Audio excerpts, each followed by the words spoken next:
Okay, so we got Miss Kelly Keefe in his house. What's up, Kelly? What up? So Kelly's my homie.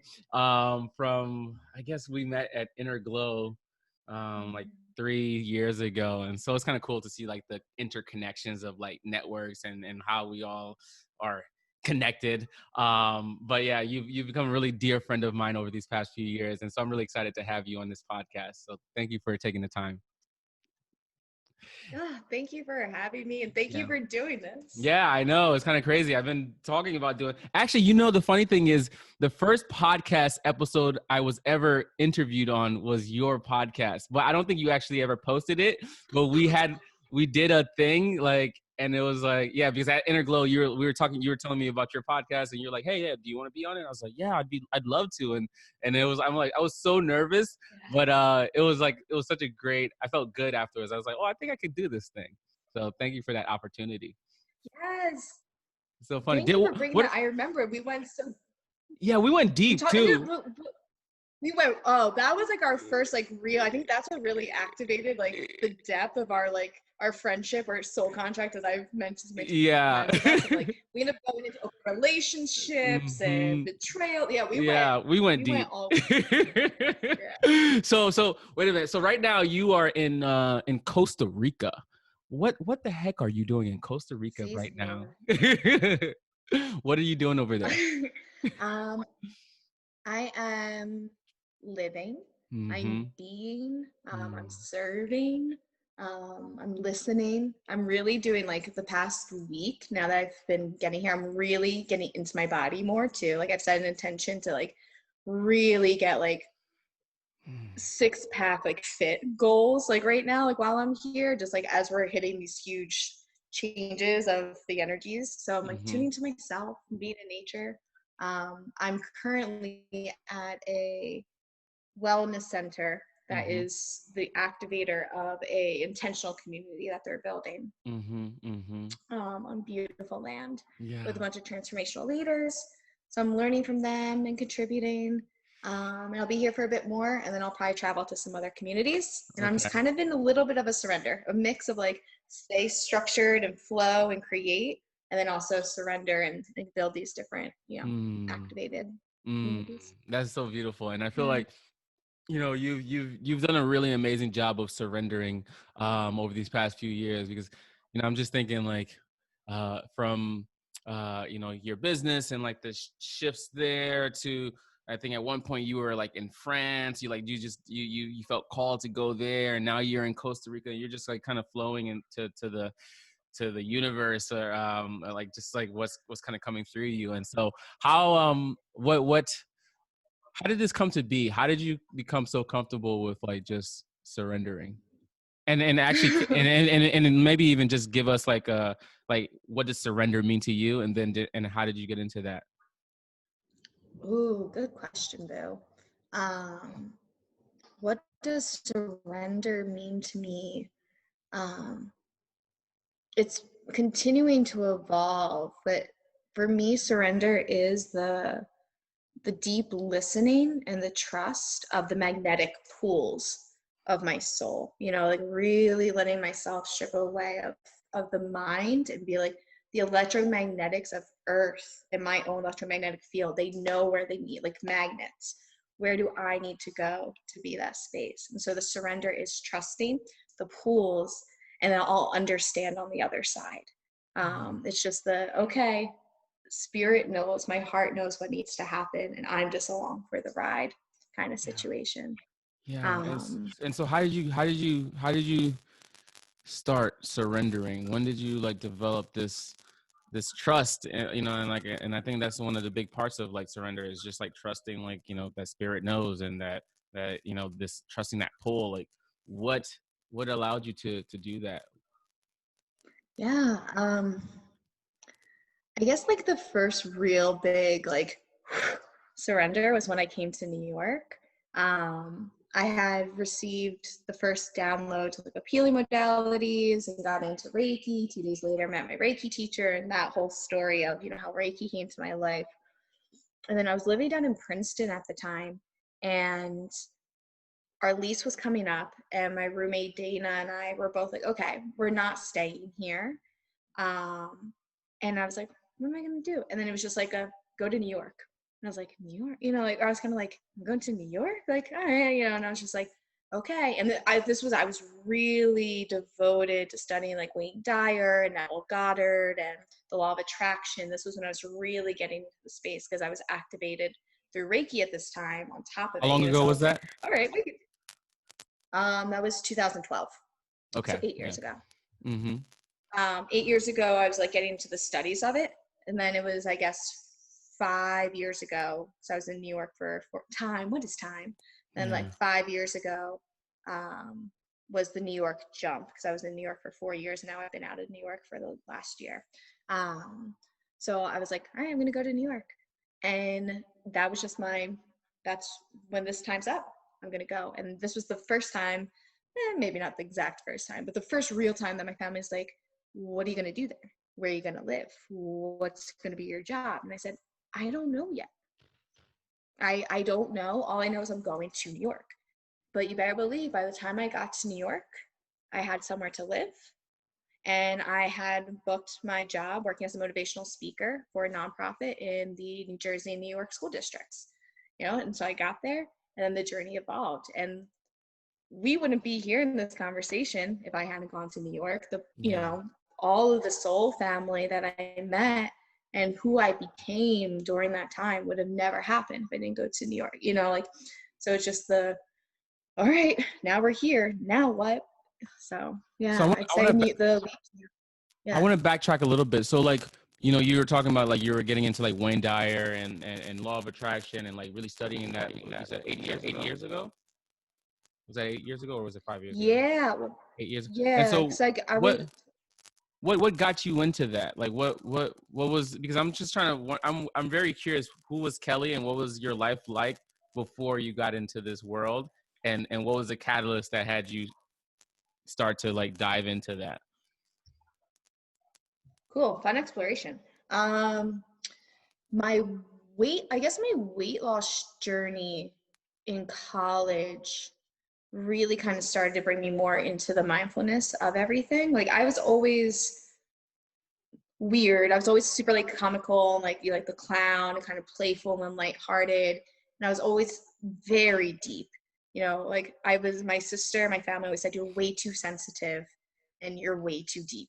Like I was always too much. I was too sensitive, too deep. So I've always been this at a cellular level. And, as a kid, I was having visitations and, like all these things. But if like just like my day to day before I was like, oh, let's tune in and like really meditate intentionally.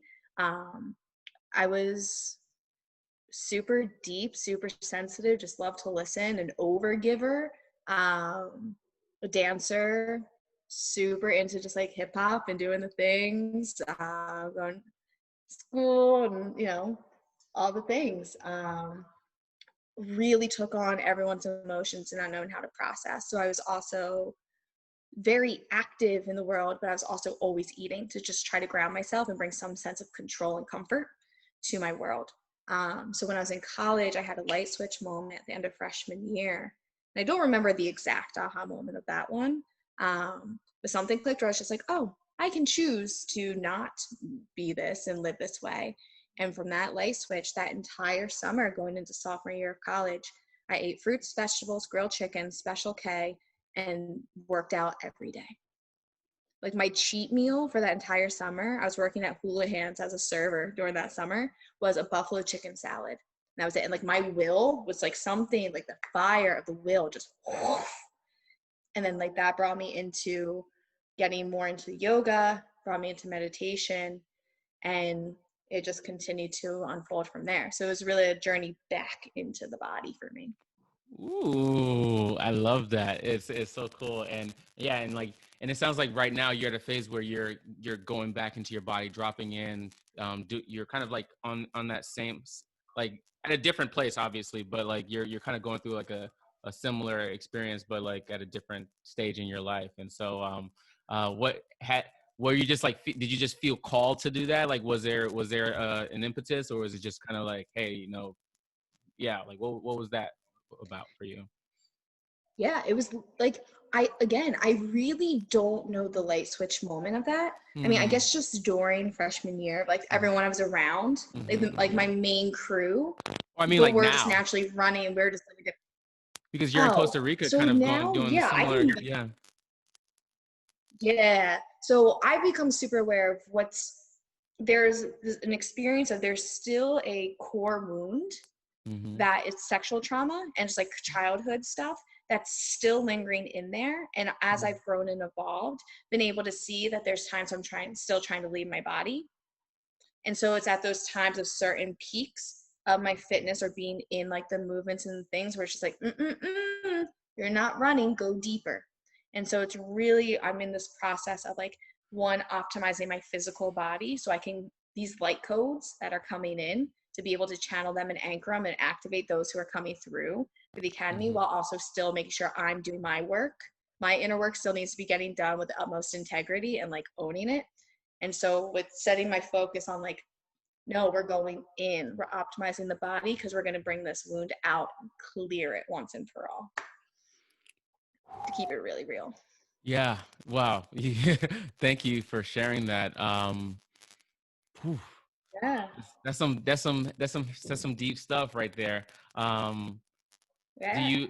you like, and I don't know what you're open to sharing or whatever. And this is very like very vulnerable, very like, yeah, personal thing. Sexual trauma, because I think we all kind of, I've been even like recently exploring um my comfort with like myself and my body and my sexuality um and I'm learning about tantra right now, which has been amazing.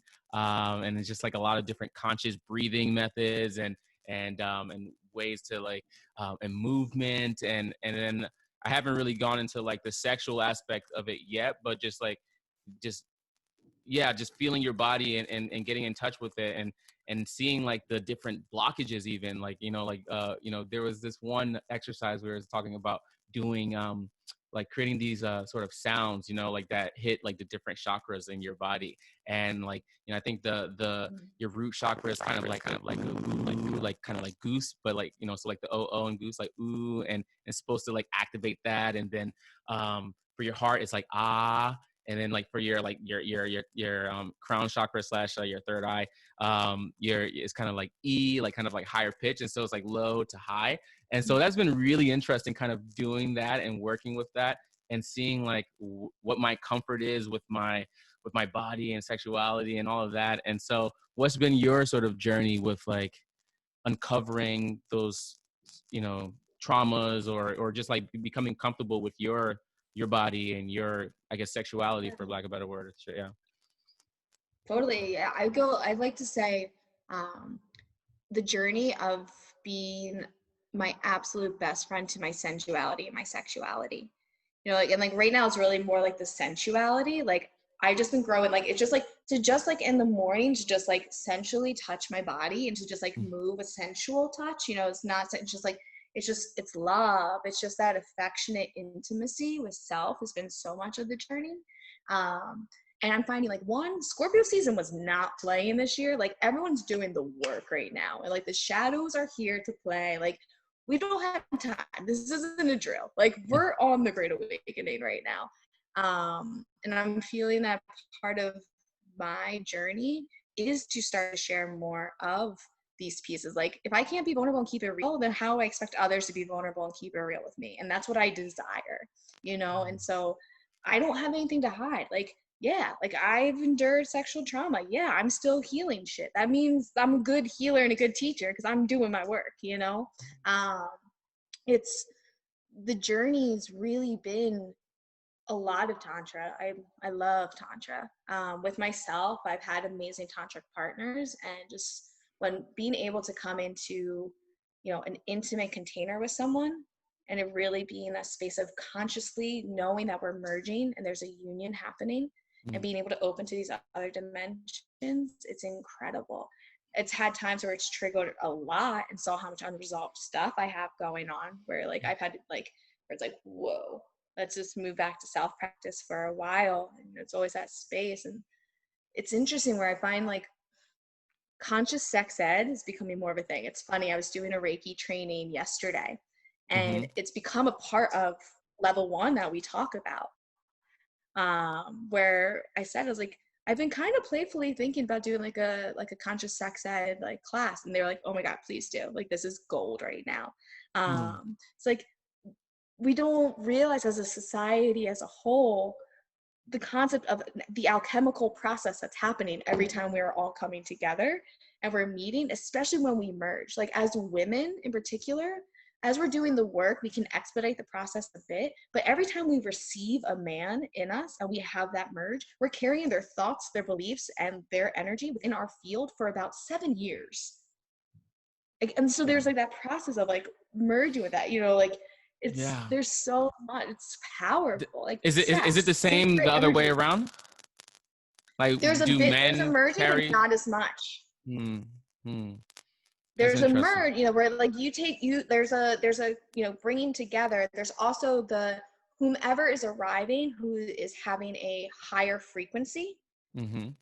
They kind of, it's like an unspoken energetic contract of they're going to help transmute some of the others. So there is the taking on of it. But it's all a very strong, it's real. It's powerful. So, yeah. Ooh, that's interesting. Yeah, I mean, I go a lot of ways with that. I mean, you mentioned like Reiki. You mentioned just like this energy and like, you know, you're taking this on and that merging when two people come together. We talked about tantra, like, so I'm not sure where people are in their journeys, but how comfortable are you with like defining like these different things, like between like tantra, like Reiki, and like what, like, I guess what those mean to you, and just so we can all be on the same page. It's all medicine. Ooh. Say more. You know, like, that goes a lot into the journey that we just wrapped up. You know, we're getting ready for the one in January. You are the medicine. You know, like, when I personally live in a way that everything has a deeper meaning, and there's everything's carrying a vibration and a frequency, a consciousness.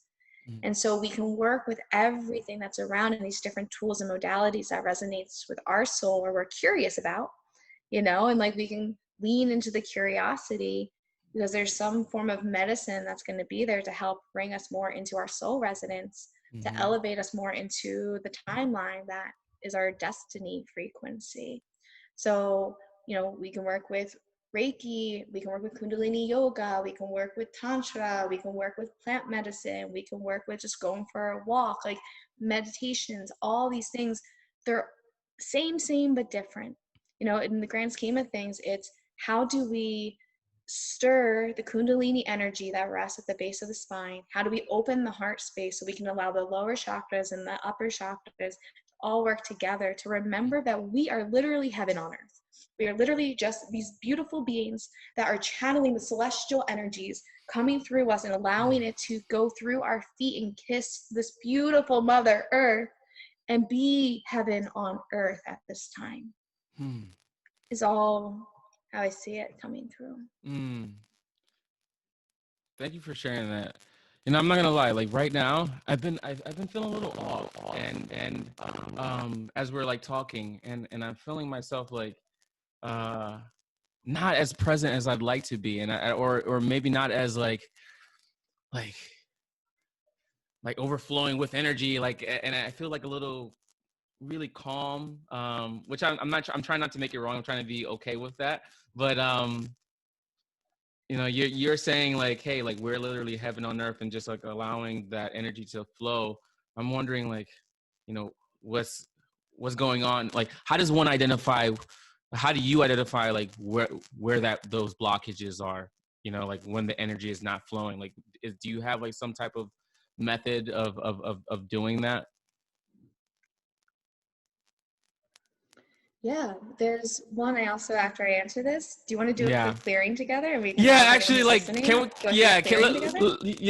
do that if you're cool with that. I don't know like what that entails, but I'd be really down, because like right now I'm like I'm like, I feel like not myself right now, and it's like so strange. But yeah, Yeah. like I'd love to do a clearing, and then like hear whatever you have to share around, like, you know, clearing yourself in general. Like, yeah. Cool. Yeah. Cool. So let's find a comfortable position Okay. and close your eyes. Okay. And let's bring our focus to the breath moving in and out the nose. For anyone who's listening, you can stand, you can sit, you can lay down. Your life, your rules, do whatever feels good for you.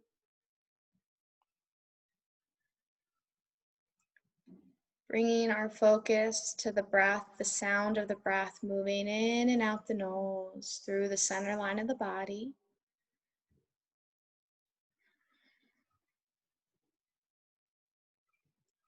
Let's expand our awareness to any sounds inside the room we find ourselves in.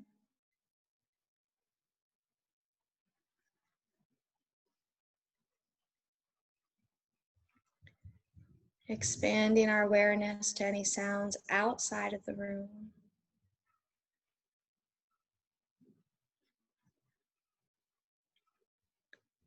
Allowing all sensations and sounds to be moving as one harmonious moment and sound.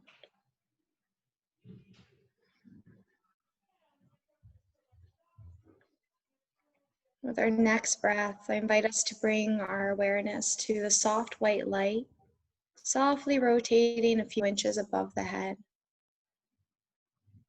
Perhaps you see it, perhaps you feel it, perhaps you use your imagination to bring your awareness to that soft white light, softly rotating a few inches above the head.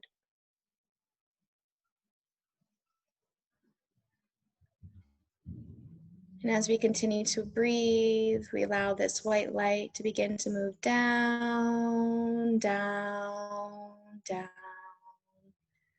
kissing the top of the head, melting down over the forehead, clearing the third eye, setting intention, only the purest, highest truth to be seen through this lens.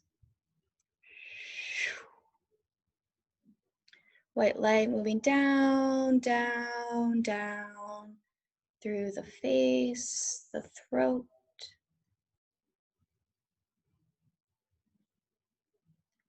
running through the shoulders, the chest, the shoulder blades. White light moving down, down, down through the arms, the wrists, the hands, dripping out the fingers. This white light filling the heart space, perhaps noticing the heart space expand.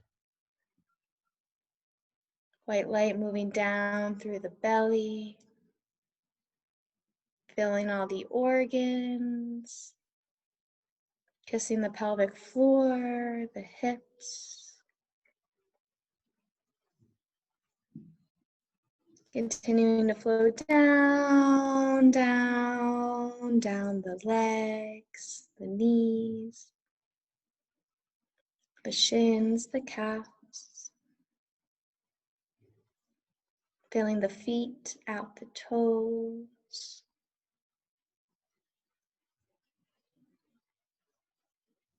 This white light cascading down like a waterfall from up above through the body. Allowing roots to begin to grow down, down, down out the feet, moving through the layers of the earth. Observing and move through the granite, the soil, all the layers. Roots growing down, down, down, making their way to the center of the earth, wrapping around the core of Pachamama. Allowing anything that's in your field that doesn't resonate and carries a weight unaligned with your truth, your God state. Release it now through the roots, giving it back to Pachamama, allowing her to transmute.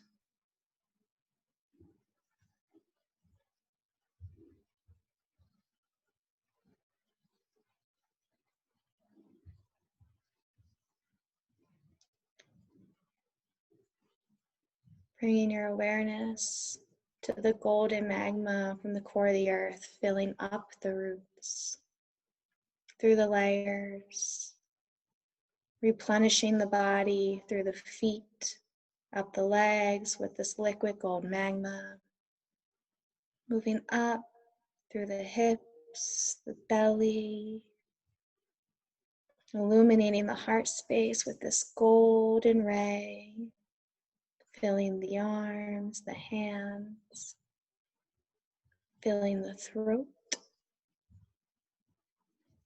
the face, water falling out the crown of the head.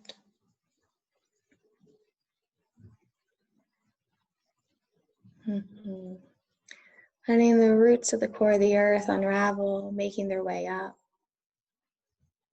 returning back into the feet.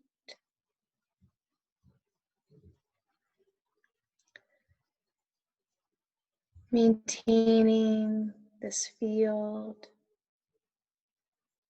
beginning to call it back into the presence, observing the sounds outside of the room in which your physical body rests.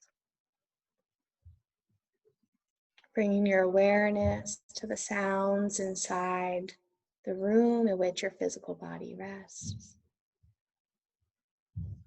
Bringing your awareness back to the physical body, returning the breath and the body, bringing full awareness to breath, moving in and out the nose.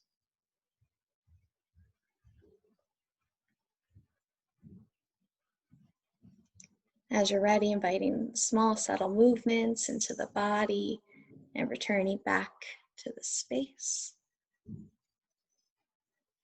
Allowing yourself to open your eyes as you're ready. And happy birthday. Oh, thank you. Thank you. I really needed that. I felt really I don't know what was going on, but I was not centered. I wasn't grounded, and I mean that was essentially like a meditation that you just clearing. Was it like a clearing meditation essentially, or how would you classify that? Yeah, yeah. It was yeah, nice little clear. yeah, it was amazing. Oh, I just feel back in my body. So thank you for that. So is that like when you're like off, is that kind of what you go, is that the process that you typically go through, or what are the tools that you use to like stay connected to your body and to like to source, to your truth, to La Pachamama? Well, yeah, what do you do to stay like grounded? Yeah, so that's one of them. Yeah. When I can, I like to go actually put my feet in the earth. I'm really big in prayer and drumming. Like the other night, I was moving through things here, and I was like, you know what? Still haven't held space. I've done the Reiki for a few people here, but I haven't like held space here yet. Yeah. And I was like, I'm gonna go do it for myself. And so I went out, and it was a perfect clear night here in the stars. And I put on my ceremonial garb, and I brought out my drum, and I made myself cacao, and I brought out my tobacco, my candle, and I just laid out on the deck here. And I was in prayer. I was drumming, and I was singing to the moon, and I was, praying to tobacco, and I allow myself to be fully in ceremony. And a sister, she eventually came out, and she's like, what are you up to? And I said, I'm praying. That's what, it's all prayer. I'm praying. I'm singing. I'm putting my expression and my gratitude. I'm giving offerings out to the land to help me to clear and to be in union. I'm giving what I can, and I'm just living in prayer and allowing myself to be flooded with the truth of divinity. I'm allowing myself to release to this beautiful gift that's Pachamama. This is beautiful. How do you, one of the things I really admire about you is you just really you follow your truth, you know, and quite frankly, it's not it you know, from my background and from where I've come from, and you know, I'm very new into this world of like spirituality and, you know, talking about like, you know, grounding and like connected to the earth and all of this other stuff. And it at one, like, if you told me this like years ago, I'd have been like, what are you smoking? You know, like, and, but, you seem to, and I get it now. I get the, you know, I'm like, I'm in that world now, and I feel it more than I have ever felt before. I feel connected, and even as you're talking about prayer, like my idea of prayer is kind of like, you know, you sit with your hands closed and you pray to, like, you know, this guy in the sky. You know, like that's how I was kind of taught when I was a kid. And I don't know what other people do for their prayers, or what prayer look like for other people. But you have like, you really embrace this your truth, this life, this way of being. And I can only like, was it always like, was it challenging at any point to really be this way and to own that? And if so, like, you know, maybe like take us through, like, you know, maybe one of the times in your life where you really were challenged by, like, confronted by, you know, what people think is normal and what you know to be your truth. Um, every day. Oh, Um, that's real. has, um, has there been a time? Yeah, I can think of a few. When was the last time? Last night. Um, so I appreciate this. Is kind of full circle of the conversation of the first time you're on my podcast, of how like deep and vulnerable we went, and, you know, where we're at in this. Um, yeah, it's, you know, as one of what many of the teachers, but one of my teachers on the indigenous ways, where they remind us, like, we chose to be chosen. You know, all of us who are here and we're doing the work and we're connecting with our greatest potential and our divinity, and understanding that there's a divine blueprint that our soul signed. You know, like, I always just imagine like my guides and like people beyond the veil be like, hey, do you see those, like, those glittery golden sparkles here, those squiggles? That's your signature of what your soul agreed to do when you went down here on this journey to help evolve humanity. You know, and I feel that at my core. I've had flashbacks of my past lives up here, and like I I'm fueled by service, and I'm fueled by God. And with that, it is a understanding of there's a trailblazing component to this, of kind of going back to before we were recording, talking of the permission slip. But, you know, like, it it brings me to tears so many times when people be like, oh, like, thank you for showing that we can do it this way, or, you know, like, you did this, and someone straight up has been like, yo, thanks for helping me remember I have a permission slip.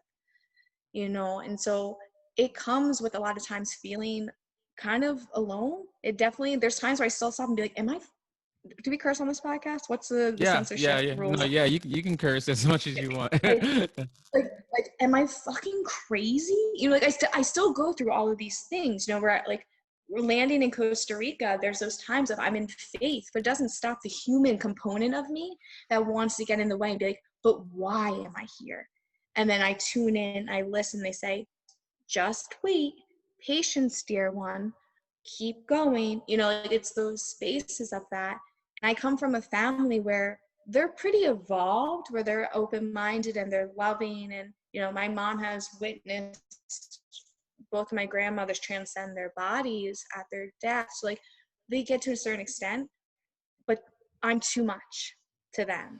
And so being with them for a lot of this year, when I was in my highest pivotal, like, this is our time. I've been training 11 years for this. Let's go.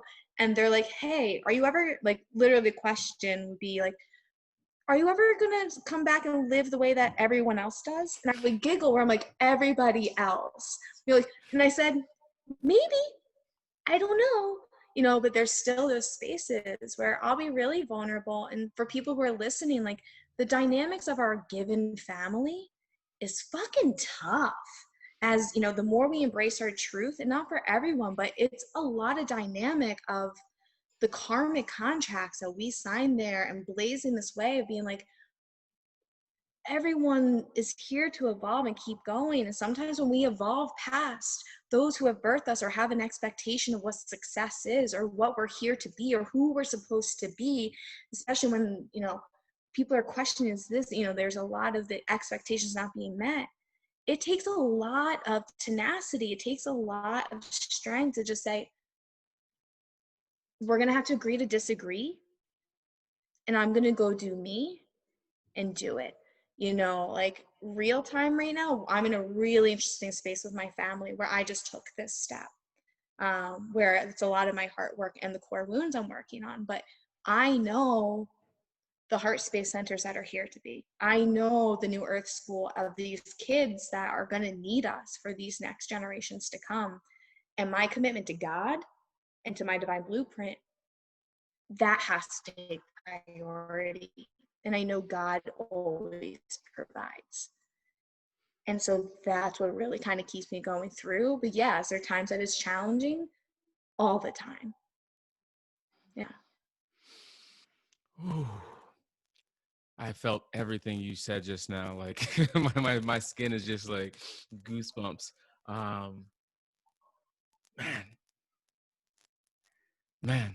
We're going deep today. We're going deep. This is deep. I mean, it's like I was literally having a conversation with some of my boys about this yesterday about, you know, growing and evolving and reinventing yourself and like you know, there's like I feel like right now I'm becoming or I'm being the version of me that always wanted to be fully expressed, you know, but there was like a lot of you know, stuff that was on top of me that didn't allow me to like fully shine and fully be me. And as you grow, I'm noticing as I grow and expand, you know, the people like the people that you care about sometimes view you in a certain way, you know, and it's like, and or even like when you go into those situations or around those individuals, you almost revert back to like the old ways of being that is not fully you. And so it's like almost like you have to evolve and let go, like almost kill that, let that old version of you die to be who you need to be for yourself and for the world. And that's it's tough. It's really It's real tough. tough. Yeah, Yeah, it's yeah. the mantra that's been coming through for me of like of through it all and like continue to go through is like there's got to be space to replace, you know, and we can go through that in any of the dynamics of our evolutions down to like fasting. Like, cool, you want to get some insight, you want some intuition, put an offering of not eating for a day, save those resources to earth. You're making space so you can replace the delusion into truth. You know, like there's got to be space to replace, and so we got to burn the boat sometimes. Like, it's got to go. If it doesn't serve, it's got to go. Ooh. Final sale, everything must go. So real, so real. So tell us about the New Earth School, because yeah, I just feel like there's a lot of juiciness in there that we can unpack. And so yeah, what is the New Earth School? What's the mission? What's the vision? Run us through that. Yeah, so the New Earth School is continuing to evolve, as everything is continuing to evolve. But the vision of that is, it's been interesting to watching them merging back together in different conversations I'm having with my guides beyond and teachers here. It's all merging back into Heartspace, where they're like, Heartspace Centers is the New Earth School. But I don't give a fuck what the name of it is. Well, what I've always worked with kids and gone into these spaces and know that like I resonate with kids. So much of my personal journey, like just kind of that reminder of like, you know, our core wounds and like the things that we move through and we grow through is usually a huge indicator of an area that our main life mission is here to be, you know. And so freeing the inner child and creative expression and play and being ultra sensitive and being able to tap into these spiritual modalities as a kid, holding that space for these kids is a big area for me.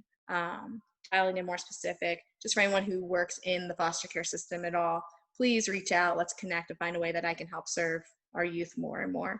Definitely.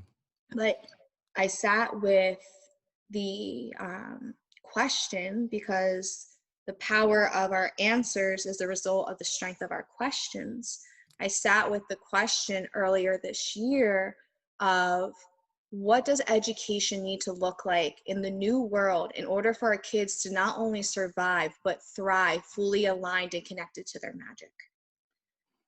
And as a result of that question, it's brought me into different containers and connecting with different people who are also passionate about bringing an education that's actually going to serve our youth in this new world, coming from the level of, what education are they receiving right now that we can create space with? How can we teach them a social emotional education that allows them to understand true intimacy and connectivity, especially now with what's going on? These kids are behind screens all day. And then also bringing in the component of mysticism and their supernatural abilities, and how do you move in that space, how the creative network. And so there's this continuation of, what does it look like in 2030 and how do we serve immediately right now? So, working with a group, Cosmic Labyrinth, we're doing more online classes right now. Doing online recess we're playing with. It's all a lot of experimenting, talking to different teachers and saying, what do you need as a teacher? What do your students need? What do you need together? Talking to parents, it's really, we're just like, how can we help our kids be able to continue to understand unity and being connected to one another, but also to their magic, and understanding astrology and energies as a whole, because where we're going in this world, it's going to be needed. We're going to need to know way more than old history and math and all the things. It's really fun in Cosmic Labyrinth. I'm the professor of the dark arts. So, we're playing with spell casting, the power of our words. How do we, when we're having those energies coming at us, how do we navigate them? How do we blast them? What are the spells? So we're really playing with the space of that. So that's where we're at with it. It's a continuous experiment and service, with knowing in time we'll be living up in Hogwarts. Yeah, that's literally what I was thinking. Hogwarts is coming to real life. I wonder, wait a minute. So actually, before I go into that, what you said, connecting to their magic. Like, what is magic like to you? What does that mean? And then also maybe like you were saying, like, spells. Like, what does that actually look like? Is it like Aloha Mora, or is it like Leviosa? It's Leviosa. Yeah, so break that down for us. Yes, I would love to break that down. One of magic to me, similar to medicine, is everything to me. But a super basic definition I like to use for magic is a direct correlation with entrepreneurship. It's making something out of nothing. Ooh, nice.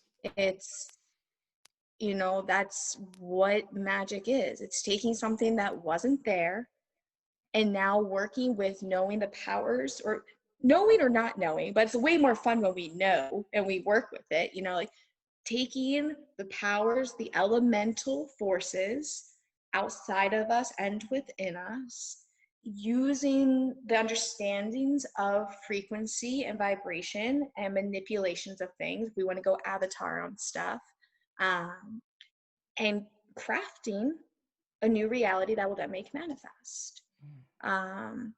Spelling is literally every word we speak. It's like, if you think about it, we're spelling, hello, we're spelling our lives. Abracadabra translates to, with these words I create. So quite literally, abracadabra that we associate with magic is the reminder, when we remember on a conscious level, it's with these words I create, of how fucking potent our thoughts and our words are into crafting our reality, because it's all vibration, our words. And that's why I've been doing so much more work with mantra and embodying mantra dance practices and starting to share that more, because it's all sound. literally every molecule and particle is just a vibrating force of the sounds in which we're creating or we have around us or that are coming out of our electromagnetic field. Yeah, you got me there, and that's literally what I don't look at it, or actually I'm starting to like see it more like it's kind of like magic, manifestation, like creation. Call it whatever, rapper, give it whatever rapper you really want. But yeah, we are our power as human beings is like our ability to, like, our language, our ability to create with our words, and with our thoughts. And even right now, like I've been really experimenting with, I'm doing this whole thing around like this challenge around like emotional mastery, which really entails becoming mindful of like the thoughts that I'm having, and accepting them, not judging them. But then if it's not serving me, if it's not making me feel like, more empowered, if it's not taking me in a direction that I desire, then I'm just like, oh, okay, cool. But like, I'm gonna think these thoughts because this has like a certain vibrational frequency. It creates more joy, it creates more power, more confidence, more love, and I want to be on that wavelength. And so literally just shifting your thoughts, creating new thoughts, saying new things that are more empowering can put you in like a completely different reality. So everything you said with me is just now really resonated, and I've been practicing that, and I think that's something that we definitely need to learn more about in general. So Kelly, you wrote this book, Rise Above Fear, which I think is really cool because fear tends to, it manifests itself in so many different ways, and ultimately it just kind of keeps us, or at least in my experience, it keeps me small. It keeps me from, really expressing myself to the fullest. And so maybe just kind of talk about like what that book is about, and how does one rise above fear. Yeah.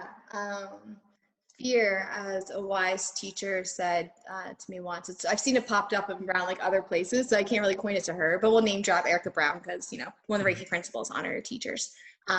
Erica Brown like really delivered to me the fear is false evidence appearing real. And it's really being able to understand that we're creating stories in our head of the ego. Really, it loves us so dearly, but it's really just trying to keep us safe and stay in a comfort zone.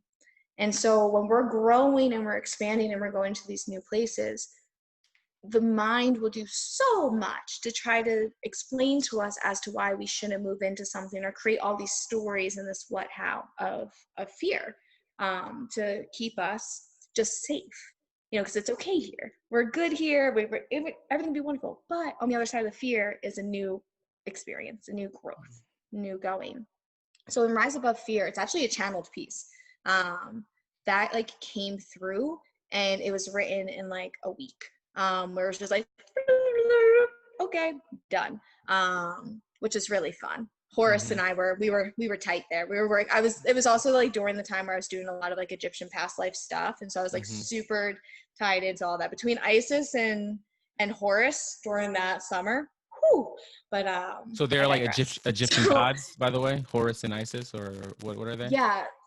So Isis is was like a queen. She's like the master healer. She's like held in like the tantra spaces, and she's like the healer of all healers in Egypt.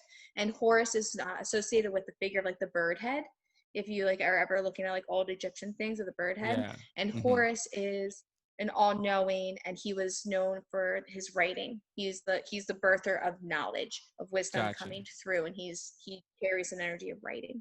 Gotcha. So through the book, it's this sharing and the understanding of what fear is from a psychological, an emotional, and a vibrational perspective.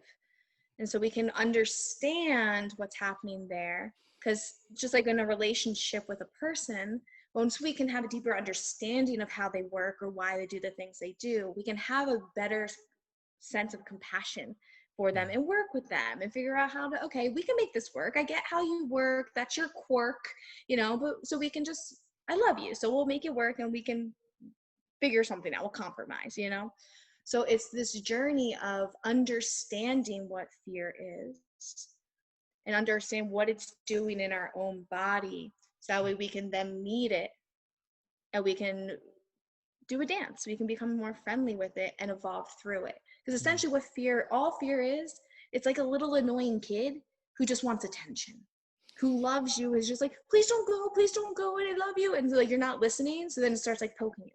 And then you don't listen. So then it goes, starts drawing on the walls. And then if you really don't listen to it, then it starts to rex up, you know? So it's really just this turning to it and saying, hey, okay, I got you. You know, and one of the practices in the book, because it brings through actual practices and writing prompts and meditations and affirmations, you know, all different, you know, versions of how to play in the space through the book, is having tea with your fear or having a meal. We did this in one of the weeks in You Are the Medicine, and everyone had to go on a date with fear. Obviously some people, very few people went out and actually like had dinner somewhere else, but they sent pictures of, they set up a deal. They wined and dined their fear for a week. And the breakthroughs that came through during the journey was really profound. And it's just hearing it out. Okay, fear, I'm all ears. What's up? What are you so afraid of? And letting it talk and saying, okay, cool. I can see why you would feel that way. All right, what else? What else you got? And just letting it talk itself out. And you can be, word, okay, I can see that. And we play this game of what's the worst case scenario? Let's go worst case scenario. What would happen? And it goes, oh my God, if you were to do that, then this happens. And it's like, true, that could happen. And then what else? And letting it go into the absolute worst case scenario. And then this, and then this, and then this, and oh my gosh. And it's like, wow, you're right. I understand why I would be afraid too. That would suck. You know? Yeah. and then getting to the place of, okay, and if all of that happens, and then what? And it always goes to the same question of, well, then we just start again. Well, then we would have nothing and we would start again. We would figure it out. We would rebuild and we would do just like anytime we do anything in life. You know, and we say, okay, cool. All right. So we know in the grand scheme of things, fear, if it didn't work out and all the worst, absolute worst case scenario you could possibly think of, and the chances of every single worst case scenario actually happening that you can think of, that we don't want to put all our thoughts to, but you need to let it hear out. That's the difference between spiritual bypassing and like neutral mind, you know, like let's hear, okay, some of those things could happen. You right. Like, okay, but all these things that happen, you'd figure it out. We'd be okay. Cool, fear, I got you. So now let's play the flip side of it. Let's play best case scenario. What happens? Well, this could happen. Yeah, what else? And then we go into the dance of all these best case scenarios of what could happen. And you say, all right, cool. So now we're in this spot. And let's keep it real. I'm hearing what you're saying, fear. It's going to go one way or the other, but we know either way, we're going to be okay. So do you think maybe we can make a compromise that we're just going to put our focus on the best case scenario? And know that if any of that stuff happens, we're strong and we're capable and we'll be able to hold it down and figure it out. And you are able to make a compromise and an agreement. So it's not a fight anymore with fear. You guys are working together side by side. So it's released. So fear is like a partner. It's like is there to teach you. It's a homie. Yeah, it's a homie. I like that. It's kind of like, that's a really interesting exercise. Because I think the fear and like diving into that is that like you're just going to like get caught up, get lost in the fear, and then maybe even attract more of the things that you don't want. But I like how you couple that with like, okay, you take a look at the worst case, and then you also look at the best case. All right, cool, let's go with the best case, but then we'll know that we'll be able to handle the worst case, just given everything that you just said right now. How often do you do that exercise? Recently more, as I just took a huge leap. Yeah. You know, it's funny, when I was traveling in Europe, I was like, it can sometimes feel narcissistic, like how much I carry this book around with me, like carry my own book around. But it's another perfect example of like, no, you're the medicine. A lot of these things that we create, it helped us at some point along the journey, you know. So like I'll pull out that book and like it was channeled. I was like, thanks, horse, and go through. So I've been doing it more and more. I find it's during those times of the growth, being in a cocoon again and like taking leaps, we need, you know, turning into it more and more. So recently a lot. But yeah, you know, we know me. I jump in. I go. Yeah. That's real. That's real. Oh man. So okay, cool. So you're in Costa Rica right now, and you're doing a lot of this, like, you know, work on yourself, your body, dropping in. Do you foresee coming back to the US soon, or do you not look that far ahead? Do you just kind of like take it day by day? Like what does that look like for you? I'm clear that I'm here for some more time. There's some communities that, you know, people are plugging me into. I'm clear that the next round of You Are the Medicine begins in January. And so this is a time of cultivating my channel and beginning to be in a space to vibrationally hold for that group of individuals that are going to rise with us again. So it was powerful. And like it really, like holding that space for 8 weeks and weekly activations and teachings and doing the things, you know, like it was real. It's real and it's real powerful. And so it's this space of like clearing myself of all the fields I was holding and helping elevate to now prepare to fill up again for that. I'm also clear of spaces around the world that are calling me to build these Heartspace centers, schools, what may it be. I've gotten very clear insights and downloads of places around the world that those are. One is in Hawaii, like I can name it, like, so like that's kind of like being back in the States. So I don't know. Can I see myself touching back? I'm working on a new business with a partner. He's based in New Jersey. So I might need to touch back to just do some like filming or go to the warehouse and production on that. But we're really working our best to see if we can build this company, you know, remotely. So yo no sé, señor. That's dope, though. I follow. You're following it, and everything will just unfold in the way that it needs to. Like you've really surrendered, and actually, I think I want to just like tell you, like, I really admire that about you. You know, your ability to trust, because I think that's something that I like am constantly trying to work on, and you really embody that. You know, where you just trust you trust yourself, you trust this thing inside of you that's being expressed in the world, and that's guiding you, and you're just like a woman on a mission, and it's just it's amazing and it's beautiful, and I'm just so grateful to be a part of this journey with you. I received that. Thank you. Yeah. So I'm gonna ask you one last question, and you know, take as long as you need to answer it, and go wherever you want with this question. Okay. What do you believe the new norm in the world should be?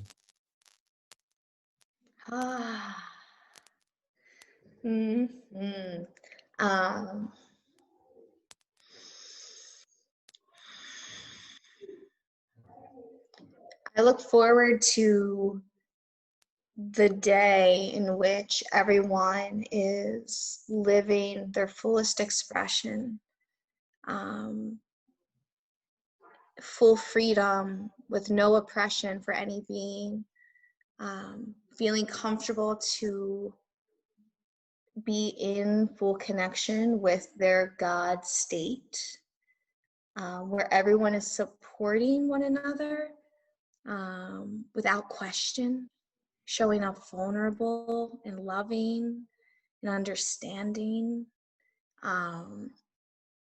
giving and receiving of what you have, and just knowing that we're all in it together. The new norm to me is everyone allowing themselves to experience, therefore be an expression of heaven on earth. That's beautiful. Kelly Keefe, thank you. Thank you.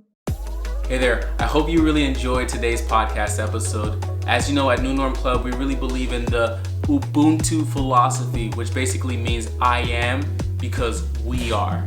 You know, rising tide raises all ships. And so this podcast is not just a podcast, it's also a community. So feel free to go to the Facebook group and join and connect with other like-minded people. Share what your biggest takeaways were from this episode. Also, do that in your personal social media so that we can get more people into this family, so that we can start to redefine the world together and support each other and empower each other and inspire each other to be our best selves. And don't forget to tag at New Norm Club and at Glyvolner, that's me, GLYVOLNER, on any of your social platforms. And also follow on your preferred podcasting platform, Spotify, etc., YouTube, or you know the drill. So have an amazing rest of your day, and see you on the next episode.